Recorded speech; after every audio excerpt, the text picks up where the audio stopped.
자, 오늘은 은혜로 사는 인생이라고 하는 제목으로 은혜 시간을 좀 나눠보고자 합니다.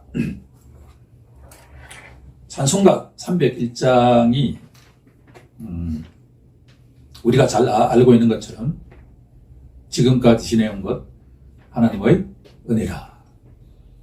연세 드신 분들이 이 찬송을 보내면 너무나 당연한 것 같은데 가끔 우리 청년이 이 찬송을 부를 때 새롭게 다가옵니다. 역시 우리가 나이에 관계없이 젊으나 늙으나 지금까지 살아온 것을 가만히 이렇게 회고해보면 하나님의 은혜가 없다고 한다면 불가능했죠. 또한 금주 한 주 동안에도 하나님의 은혜로 사는 자가 예수 믿는 자인 줄로 믿습니다. 오늘 말씀을 시작하기를 금주의 말씀으로 되어 있는 에베소서 2장 8절 말씀으로부터 시작해 보고자 합니다. 그 말씀이 어떻게 시작하냐 그러면 너희가 누구냐 그러면 그리스도의 몸된 지체들 너희는 덕성교회의 너희는 시작이 뭐예요? 그 은혜에 의하여. 교회 공동체의 시작은 하나님의 은혜예요. 하나님의 은혜가 없으면 이 교회 공동체가 세워질 수가 없어요. 그리스도의 몸된 것이 교회라고 하잖아요. 하나님의 핏값으로 세우신 곳이 교회죠. 우리가 아무리 좋은 건물을 짓고 많은 돈을 투자해가지고 교회를 세워도 예수 그리스도께서 골고다 언덕에서 우리 각자의 죄를 위해서 십자가에 돌아가시고 3일 만에 부활하셨다라고 하는 그 사건에 대한 믿음이 없이는 이 교회 공동체는 교회가 아니에요. 오직 하나님의 은혜라고 하는 것은 아무런 자격 없는 자에게 주시는 하나님의 선물이잖아요. 하나님의 선물이 교회 공동체인데 자격이 있어서 주신 게 아니란 말이에요. 칼 바르트라고 하는 20세기의 가장 유명한 신학자의 로마서 주석 책이 있는데 그 책을 읽을 때마다 언제 은혜가 임하냐 그러면 타자, 철학적인 용어입니다. 내가 아닌 누군가를 타자라 그래요. 다른 사람. 누군가가 어느 순간부터 나를 사랑한다는 생각이 들기 시작해요. 예컨대 우리 부모님이 나의 배우자가, 나의 친구가, 나의 자녀가 어느 순간부터 저 사람이 나를 사랑하는구나 라는 걸 느끼기 시작할 수 있죠. 그런데 이때 나는 그 사랑을 받을 아무런 자격이 없어요. 예를 들면 내가 그 사람을 뺨을 쳤어.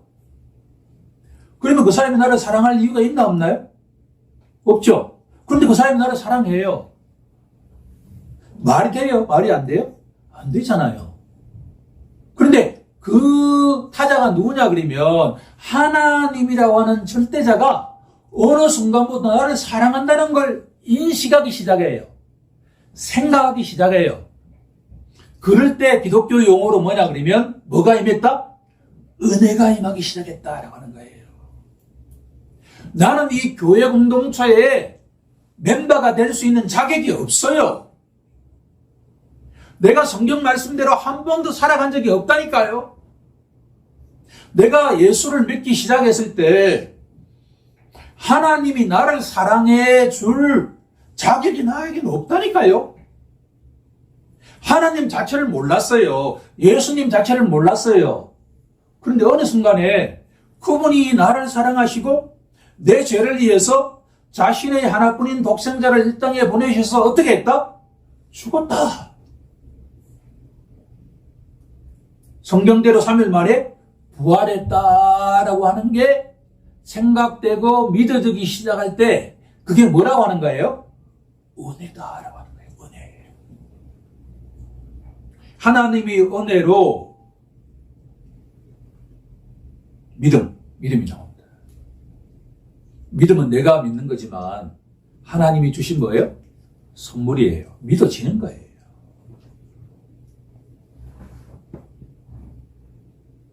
교회 공동체에 와서 말씀을 듣는데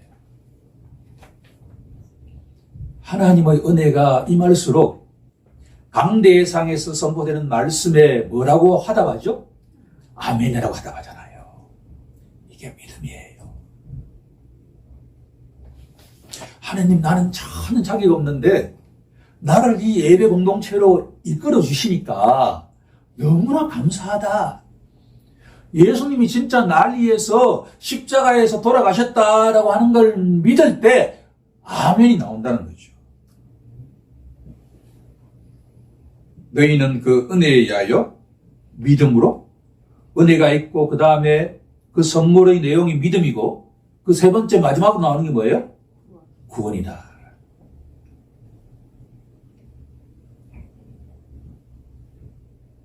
자격 없는 나에게 하나님께서 나를 너무나 사랑하셔서 내 죄를 위해서 십자가에 돌아가셨다라고 하는 것을 믿는 순간에 마음으로 믿어 의에 일고 내가 아멘이라고 고백할 때 뭐가 임한다는 거예요? 구원이 임하기 시작한다는 거예요. 구원이 임했다는 이야기예요. 지금도 임하고 있고 최종적인 구원은 어디서 완성이 되죠? 예수님께서 이 땅에 재림하실 때 완성이 되지만 이미 구원이 임했다. 그건 하나님과의 관계가 어떻게 되었다는 거예요? 새로운 관계가 되었다. 자녀 관계가 되었다. 부모 가운데 자기 자녀를 사랑하지 않을 사람이 있을까요? 마음이라도.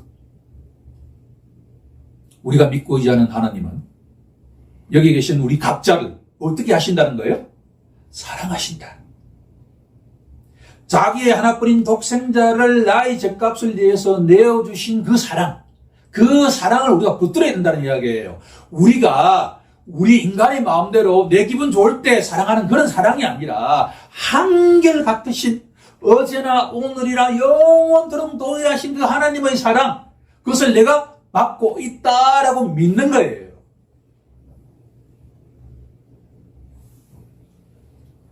그게 바로 은혜로 살아가는 자. 그런 사람을 뭐라고 하죠? 그리스도인이라고 하는 거죠.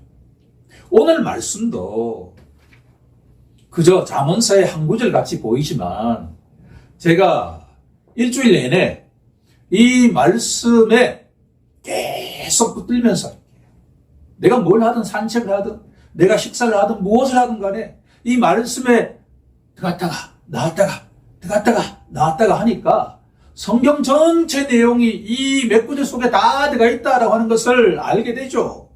그게 하나님의 은혜죠. 우리가 성경을 읽을 때 신학적인 용어가 나오면 무조건 딱 멈춰야 돼. 오늘 10절에 첫 단어가 뭐죠? 10절에 첫 단어가 뭐죠? 여호와. 성경에서 여호와라는 단어가 나오면 우리가 딱 멈춰야 돼. 여호와가 누굽니까? 하나님의 이름이죠. 여호와의 이름이라고 하는 것은 정확하게 말하면 여호와라는 이름이에요. 모세가 하나님께 질문하잖아요. 내가 이렇게 하나님 만났는데 내가 이스라엘 백성에게 가서 누구라고 이야기하면 좋을까요? 내 이름은 여호와다. 무슨 뜻이죠? 스스로 있는 자. 어제나 오늘이라 영원토록 뭐예요? 변함이 없으신 분. 한결같으신 분. 이 세상에 only one, 한 분뿐이죠. 이 세상의 모든 피조물은 다 어떻게 되냐 그러면 시간이 지나면 다 부패해요. 그 엔트로피 법칙이라고 저는 알고 있죠. 시간 문제예요. 시간이 지나면 모든 피조물은 다 이렇게 부패하게 돼 있어요. 그런데 하나님은 그렇게 되지가 않으신다. 그래서 우리는 하나님을 뭐라고 하죠? 창조주라고 하잖아요. 여호와라는 말씀은 바로 스스로 계신 분인데 이 천지 만물을 창조하신 창조주예요. 그런데 또 하나 강조되어야 할 여호와의 의미 가운데 하나는 그분은 언약에 신실하신 분이다. 인간은 약속을 하면 약속을 지키는 것보다도 지키지 않는 경우가 더 많죠. 제 경험해 보면 그래요. 근데 하나님은 절대로 약속하신 것은 한 번도 어긴 적이 없다. 그분이 누군가에게는 견고한 망대라. 이 고대사의 언어니까, 지금부터 3000년 이전의 언어니까 망대라고 하는 것은 우리가 잘 쓰지 않잖아요. 보통 이제 이 모든 도시는 다 평평해야만 사람들이 살 거 아니에요. 그런데 가장 높은 곳에 망대가 있어요. 적이 침입하는지 침입하지 않는지를 파악하는 거. 그곳에 가면 일단 안전해요. 왜냐하면 적이 침투하면 어떻게 하죠? 성문을 걸어 잠그고 단단히 방어하면 절대로 뚫리지가 않는단 말이에요. 누군가에게는 여호와라는 이름, 다시 말한다 그러면 하나님이 견고한 망대예요. 위기가 찾아왔을 때 어떤 사람은 누구에게 피하냐 그러면 견고한 망대로 피해요. 그 견고한 망대가 누구라고 하죠? 하나님이라고 믿고 의지하는 그룹이 있어요. 그런데 그 그룹을 이 성경 10절은 뭐라고 표현하고 있죠? 의인이라고 표현하고 있다. 성경의 의인은 아주 중요한 신학적인 용어입니다. 그렇죠? 금주, 암송구절, 오늘 아침에도 계속 해왔는데 이게 외워도 정확하게 말하기 어려워요. 우리 한번 따라가 볼까요? 갈라디아서 2장 16절 말씀이잖아요. 사도 바울은 진짜 위대한 게 똑같은 말인데 그걸 우리에게 알려주기 위해서 3종족, 4종족, 5종족으로 반복하고 있다고 하는 거예요. 사람이 의롭게 되는 것은, 자, 사람이 의롭게 되는 걸 뭐라고 하죠? 의인. 사람이 의인이 되는 것은 율법의 행위로 말미암지 아니요 오직 누구를? 예수 그리스도를 믿음으로 말미암 줄 알무도. 따라서 우리도 누구를 믿어야 한다는 거예요? 그리스도 예수를 믿나니. 암송할 때 앞에는 예수 그리스도고 두 번째는 뭐예요? 그리스도 예수예요. 그리스도를 믿음으로써 의롭다함을 얻으려 합니다. 세 번째는 그리스도예요. 의인은 어떻게 해야만 의인이 된다고요? 율법을 자꾸 지키려고 함으로써 의인이 되는 것이 아니라 어떻게? 그리스도를, 예수 그리스도를, 그리스도 예수를 믿음으로써 의인이 된다라고 하는 거예요. 그런데 잠언서는 이 의인을 믿음으로써 의인이 된다라고 하는 이 말씀을 어떻게 풀어놓냐 그러면 위기가 왔을 때 누구에게 도망가는 것이 의인이라고 하는 거예요? 여호와 하나님께 도망가는 자를 의인이라고 한다라고 하는 거예요. 재밌지 않나요? 신약 성경에는 예수 그리스도를 믿음으로써 의인이 된다라고 했는데, 오케이, 우리가 예수를 믿는다고 고백했어요. 그럼 하나님 보시기에 우리는 어떤 존재죠? 의인이에요. 그런데 의인인데 진짜 내 삶에 위기가 왔어요. 누군가는 재정적인 문제 때문에, 누군가는 관계적인 문제 때문에, 누군가는 질병 때문에, 이런저런 이유로 환난, 고난이 왔을 때 너희가 예수를 믿는다고 한다면 그때 누구를 찾아가야 된다는 거예요? 하나님을 찾아가는 자가 의인이다, 그런 이야기예요. 아니, 우리가 예수 믿으면 구원받는다, 예, 할렐루야 하는데 실제로 진짜 우리 개인적으로 예상치 못한 고난이 왔는데 그때 다른 걸 믿지 않고 하나님을 찾지 않는 자라고 한다면 그 사람을 하나님이 의인이라고 할 수 있느냐는 이야기예요. 그러니까 구약 성경에 나와 있는 이 내용은 신약 성경을 이미 바라보고 있으면서 지금까지 하나님의 은혜로 산다라고 고백하는 자는 진짜 개인적으로, 가정적으로, 공동체적으로 위기가 찾아왔을 때 뭘 믿느냐를 보면 안다는 거예요. 의인은 누굴 믿어야 된다는 거예요? 하나님을 믿어야 된다. 하나님께 찾아가야 된다는 거예요.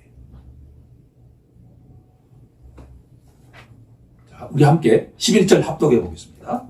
시작.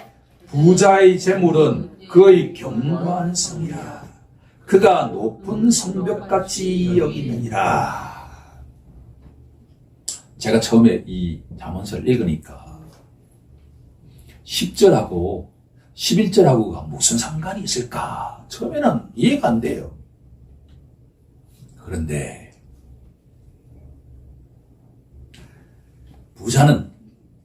부자? 누가 부자인가는 기준에 따라 다를 수 있지만 이 성경에서 부자는 복음서에 보면 부자가 천국에 들어가는 것은 무엇보다 어렵다고 되어 있죠? 낙타가 바늘기로 들어가는 것보다 더 어렵다.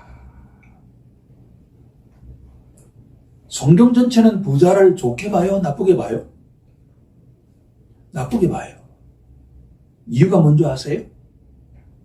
부자는 위기가 찾아올 때 뭘 의지한다는 거예요? 재물을 의지하기 때문이다 라고 하는 겁니다.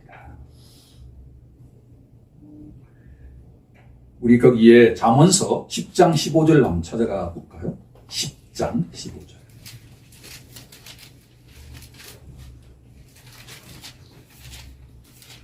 10장 15절 상반절에 보면 부자의 재물은 그의 견고한 성이라.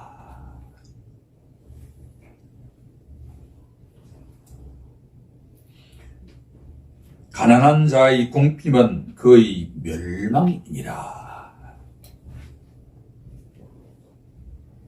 부자들은 이 세상에 록펠러, 카네기 같은 부자들은 전쟁이 나도 염려 없어요. 왜 그렇죠? 전쟁이 나지 않는 곳으로 가면 되니까. 그런데 돈이 없는 자는 갈 수 있나 없나요?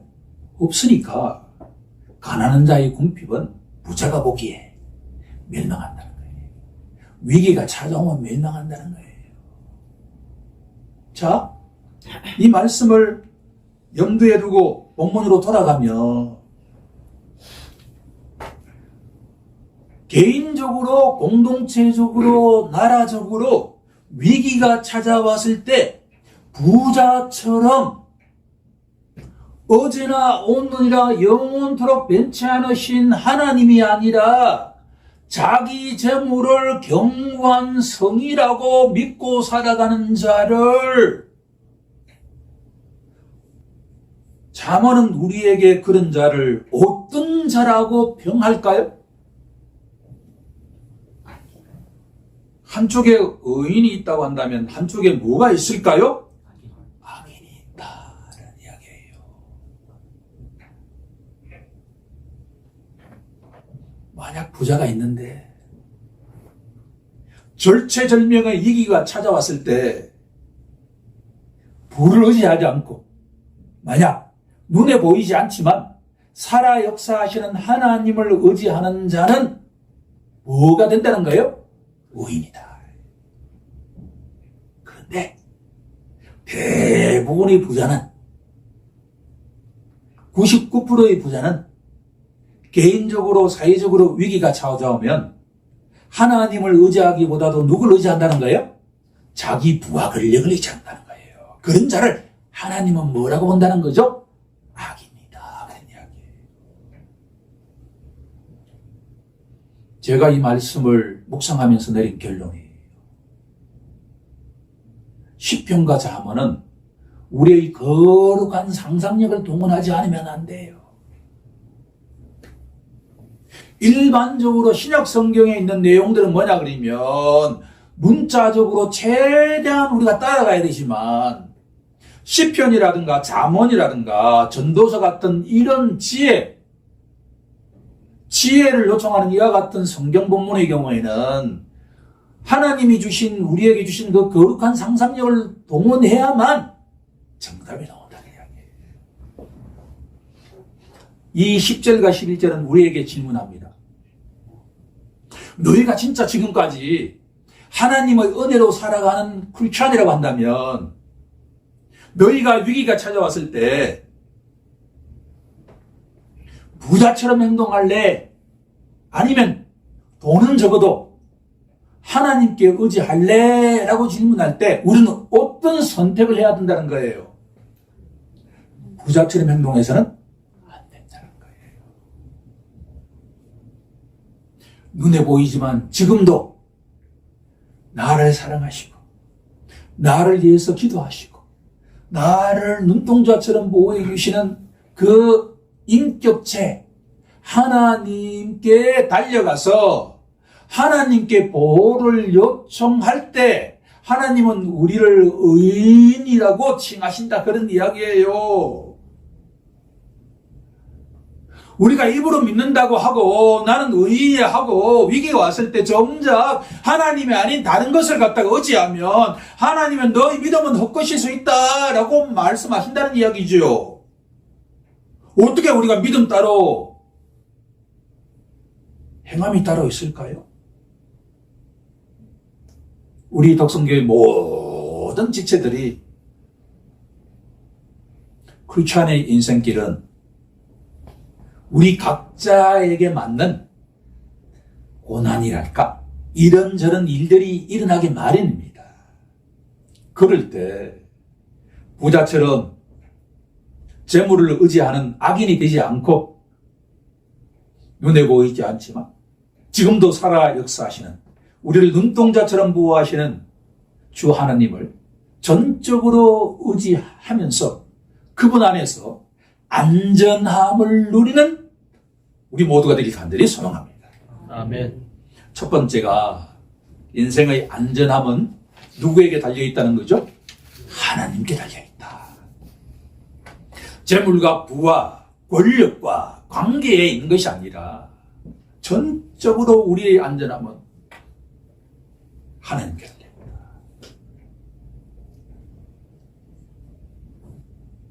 묵상을 하면 할수록 성경의 모든 말씀은 다 종말론적인 말씀입니다. 우리에게 최종적인 환난은 예수님이 재림하시는 그 시간이 옵니다. 우리 각자가 하나님 앞에 단독자로 설 때 옵니다. 나의 믿음과 나의 말과 행동이 하나님의 은혜 속에서 살아왔다고 진솔하게 구할 수 있는 우리 모두 되길 간절히 소망합니다. 두 번째는 인생의 존귀함입니다.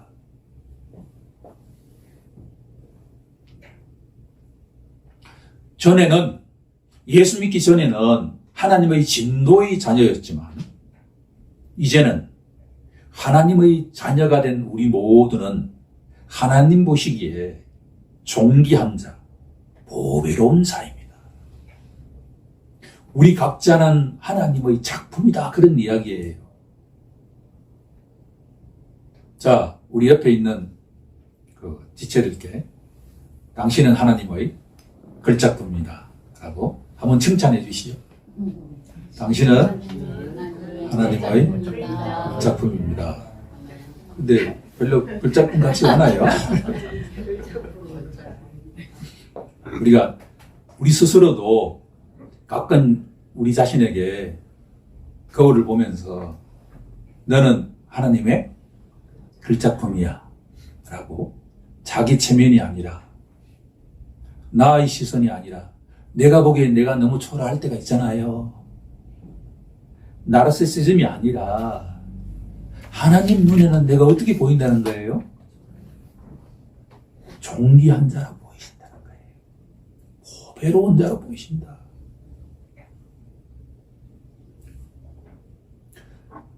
인생이 존귀한 자가 유지되기 위해서는 우리가 어떤 마음의 태도를 가져야 되는가를 본문 12절과 13절이 우리에게 알려주고 있습니다. 같이 합독합니다. 시작 12절. 사람의 마음의 교만은 멸망의 선봉이요 겸손은 존귀의 길잡이니라.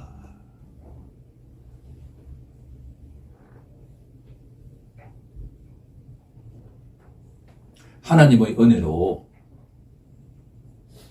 절체절명의 위기 속에서 하나님께 달려가는 자는 어떤 마음의 자세를 가져야 된다라고 성경은 우리에게 말씀하고 있냐 그러면 바로 겸손한 자가 되어야 된다라고 하는 거예요.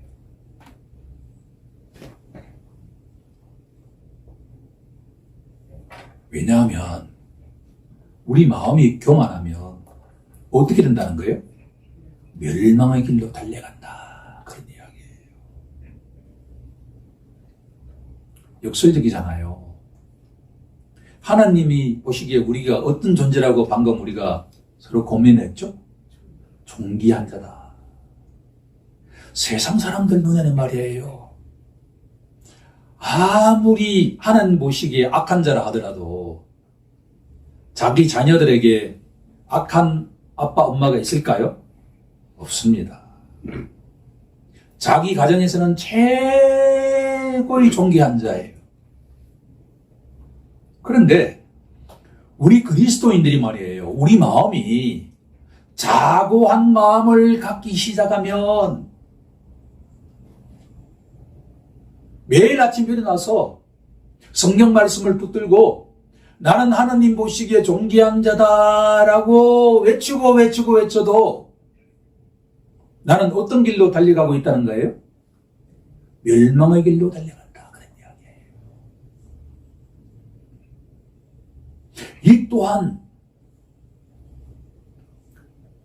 내가 예수를 믿는다고 고백하면서 하나님의 은혜로 살아간다라고 이야기하는 자는 우리가 날마다 하나님께 어떻게 간구해야 되냐 그러면 오늘도 하나님 보시기에 존귀한 저가 어떤 마음의 자세로 살아가기를 기도해야 된다는 거예요.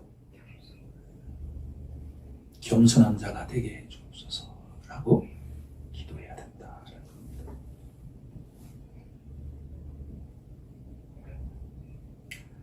잠언서 16장 18절을 한번 찾아보면 교만은 패망의 선봉이요 거만한 마음의 넘어짐의 앞잡이니라. 잠언서 16장 18절은 교만이나 거만한 마음은 주님의 길과 정반대의 길이다. 그런 이야기예요.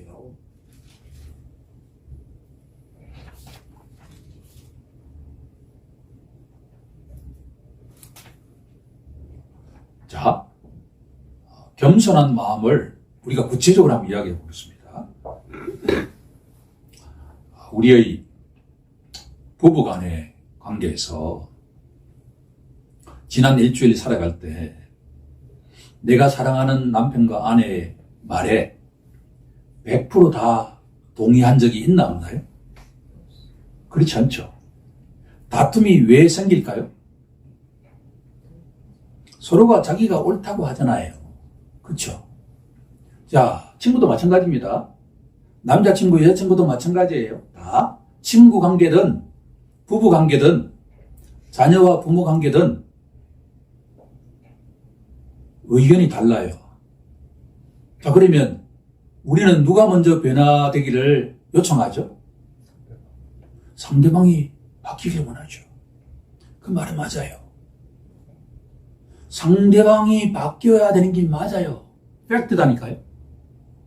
그런데 우리의 경험상 사람이 바뀌는 게 쉬워요? 어려워요? 되게 어려워요. 제가 이제 이해하게 된 게 뭐냐 그러면 우리 금요일날 기도회를 10시 반에 하다가 10시로 당겼잖아요. 그렇죠? 그 30분 당겼는데 되게 힘들어요. 그래서 나는 청년들 이해해요.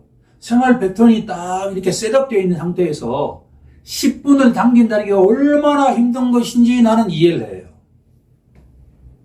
따라서 상대방에게 생각을 바뀌어야 된다. 말이 바뀌어야 된다. 행동이 바뀌어야 된다는 이야기는 너무나 어려운 이야기예요. 목회를 하고 난 뒤에 내가 내린 결론이에요. 이건 내 자신에게 해당되는 이야기고 우리 각자에게 다 해당되는 내용이에요. 그러면 관계가 지금보다도 더욱더 원만해질 수 있는 유일한 방식은 뭘까요? 상대방이 바뀌는 것이 아니라 누가 바뀌어야 된다는 거예요. 내가 바뀌면 된다. 라는 게 내가 내린 결론이에요. 이거는 자랑도 아니고 추상도 아니고 제가 여러 번 이야기를 했는데 목사님들과의 관계가 우리 성도들 관계보다 나는 더 힘들어요. 이제 시간이 지나니까 관계가 자꾸 깊어지잖아요. 그렇죠? 대화를 한다 그러면 대화를 한다는 것은 다름을 알아가는 과정이잖아요. 그렇죠? 그런데 이 다름이 서로 인정되려고 그러면 서로 어떻게 해야 되죠? 맞춰가야 돼. 그러니까 상대방도 바뀌고 나도 바뀌어야 돼. 그런데 내가 경험한 바에 의하면 30년, 40년 등등 하신 목사님은 안 바뀌고 내가 내린 결론은 뭔지 아세요? 내가 바뀌어야 된다. 내가 바뀐다는 게 무슨 말일까요? 내가 그 사람에게 어떻게 한다는 거죠? 맞춰가는 거죠. 내 눈높이가 그 사람에게 맞춰가는 거예요. 예수님께서 왜 12제자만 택하셨을까요? 아니 천지 만물을 창조하신 예수님이 왜 100명, 1000명, 10,000명 왜 안 왔겠냐는 이야기예요. 그것은 12제자가 전부 다 달랐다는 이야기예요. 13,000년 동안에 예수님께서 처음에는 인간적인 생각입니다. 시몬이 바뀌길 원했어요. 안드레가 바뀌길 원했어요. 그런데 시간이 아무리 지나도 안 바뀌어. 그러면 어떻게 해야 되죠? 예수님이 어떻게 하면 되죠? 시몬한테 맞추면 돼. 시몬과 대화에서는 시몬의 눈높이에 따라 말하면 돼요. 안드레와 대화할 때는 안드레에 맞게 대화를 하면 돼요. 그러고 난 뒤에 엄청난 자유림이 왔다. 그렇다고 해서 내가 항상 그렇다는 이야기는 절대 아니에요. 결코 쉬운 건 아니지만 겸손이라고 하는 것은 뭐냐 그러면 바로 예수님처럼 하신 것처럼 아버지 보시기에 너무나 존귀한 자지만 세상 사람들과의 관계에서는 어떤 자세로 살아가야 된다는 이야기예요. 겸손한 자세로 살아가야 된다는 거예요. 그러면 겸손이 뭡니까 아버지라고 질문하면 이렇게 답변하시죠. 우리 함께 본문 잠언서 18장 13절을 우리 합동해 보겠습니다. 시작. 사연을 듣기 전에 대답하는 자는 미련하여 욕을 당하느니라. 겸손한 자는 듣는 자예요. 저에게도 많은 은혜가 되었습니다. 성경은 참 신묘막측하다. 다 떨어져 있는 구절 같은데 이게 묵상을 하니까 치밀하게 이렇게 얽혀 있다. 아버지가 왜 우리 각자를 만드실 때 최고의 글자꾼 만들 때 왜 귀를 2개 만들고 입은 하나 만들었을까요?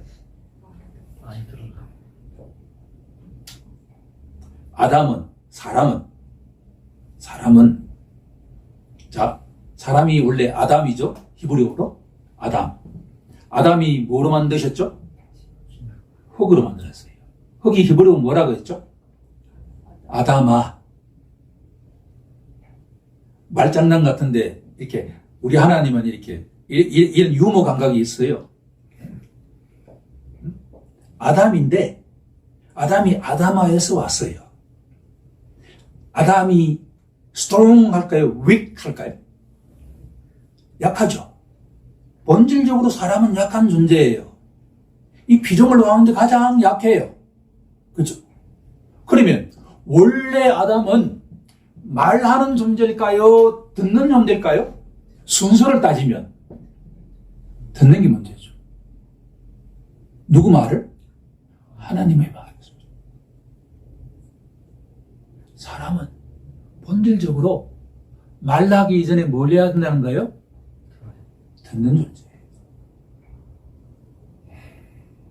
그런데 제 경험상 들으려고 해요? 말하려고 해요? 말하려고 하지 않나요? 네? 그렇죠. 그러면 우리가 왜 말하려고 하죠? 들으려고 하지 않고? 우리 마음이 어떻기 때문에? 교만하기 때문이다. 라고 저는 진단하죠. 그것이 하나님 아버지의 진단이라고 보는 거죠. 그러니까 결국은 우리의 마음이 어떻게 되어야 된다는 거죠? 겸손해야만 어떤 사람들과의 관계에서 내 말을 먼저 하기 이전에 어떻게 한다는 거예요? 듣는다는 이야기예요. 이게 영적 비밀이라는 이야기죠. 우리가 부부관계든 자녀관계든 모든 관계에서 성도와 목사와의 관계에서 왜 갈등이 생기는가? 남의 말에 귀를 기울인다, 안 기울인다? 안 기울인다.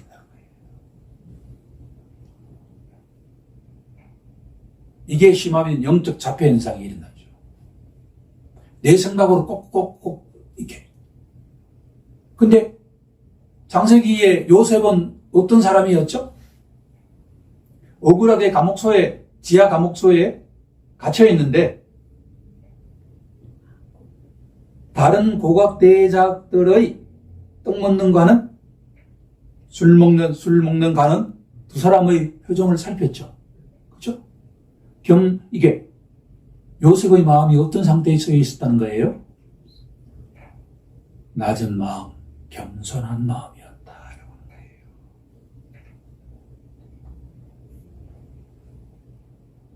인생의 존귀함은 겸손에 달려있다. 겸손은 말하기 이전에 어떻게 한다? 들어야 한다. 부부관계에서, 친구관계에서, 성도와의 관계에서 들어주기만 해도, 진짜 제대로 들어주기만 해도 모든 문제의 90% 이상이 어떻게 돼요? 다 보여요. 내가 말하기 이전에 들으만 줘도, 관심을 갖기만 해줘도 풀릴 수 있다. 라는 게 성경의 진단이라고 봅니다. 자, 우리가 하나님의 은혜로 살아간다고 한다면 첫 번째, 우리 인생의 안전함은 어디에 있다고 고백해야 되죠? 하나님 안에 있다. 두 번째, 우리 인생의 존귀함은 어디에 달려있다? 겸손에 듣는 것에 달려있다. 이제 마지막 하나, 인생의 건강. 제일 중요하잖아요. 인생의 건강은 어디에 달려있다? 심령의 상태에 달려있다. 여기서 말하는 것은 육신적인 건강과 정신적인 건강과 그 모든 것을 포함한 건강은 하나님이 우리에게 원하시는 거예요. 하나님 아버지께서는 우리 모두가 건강한 삶을 살기를 원하세요. 그렇죠? 너무나 당연하지 않나요? 아니, 나의 자녀들이, 우리 교회 모든 성도들이 다 건강한 삶을 한 주 동안 살아가기를 원하죠. 그런데 그 건강은 어디에 달려있다는 거예요? 심령에 달려있다. 자, 마지막으로 우리 14절 합독해봅니다. 시작. 사람의 심령은 그의 병을 능히 이기려니와 심령이 상하면 그것을 누가 일으키겠느냐. 건강한 심령은 설령 육체적인 질병이 찾아와도 능히 이겨낼 수 있다. 그런데 뭐가 상하면? 심령이 상하면. 심령이 상한다는 게 무슨 말인가? 제가 막 찾아보니까 영어 성경에 이런 의미예요. 우리가 포도를 짤 때 양쪽에 해가지고 이렇게 쫙 짜면 포도 알갱이가 어떻게 되죠? 다 터져서 거기에 포도즙이 쭉쭉쭉쭉 내려오잖아요. 자, 이 심령이 상한다는 이야기는 뭐냐 그러면 A라고 하는 힘과 B라고 하는 힘이 막 쪼여와요. 심령에. 그러면 심령이 어떻게 될까요? 포도송이처럼 터져버리는 거예요. crushed, split. 깨져버리는 거예요. 심령이 깨져버리면 이 심령 자체가 말이에요. 그냥 깊은 상처가 아니라 이 심령이 만약에 양쪽의 힘에 의해서 완전하게 파산되어 버리면 절망 상태에 빠진다는 이야기예요. 그래 버리면 어떤 질병이 와도 이겨낸다, 못 이겨낸다? 못 이겨낸다는 이야기예요. 심지어 감기가 와도. 하나님 아버지께서 예수를 믿고 거듭난 자는 당연하게 어떤 삶을 살기를 원하시죠? 건강한 삶을 살기를 원하시죠. 그러려면 우리의 심령이 어떻게 돼야 돼요? 주 예수 그리스도 안에서 온전하게 회복되었다라고 하는 것을, 새로운 심령이 되었다라고 하는 것을 날마다 붙들고 있어야 된다는 이야기예요. 설령 이런저런 일이 일어나도 이 세상 만물을 창조하신 하나님, 모든 병자를 다 치유하신 예수님, 그분이 함께 하신다 라고 생각하고서 다가오는 한 주도 주님 부르시는 그날까지 이 땅 위에서 건강한 삶을 살아가는 우리 모두가 되길 주 예수 그리스도의 이름으로 간절히 축원합니다. 아멘. 자, 우리 함께 이 말씀을 마음 깊이 새기는 시간 갖겠습니다.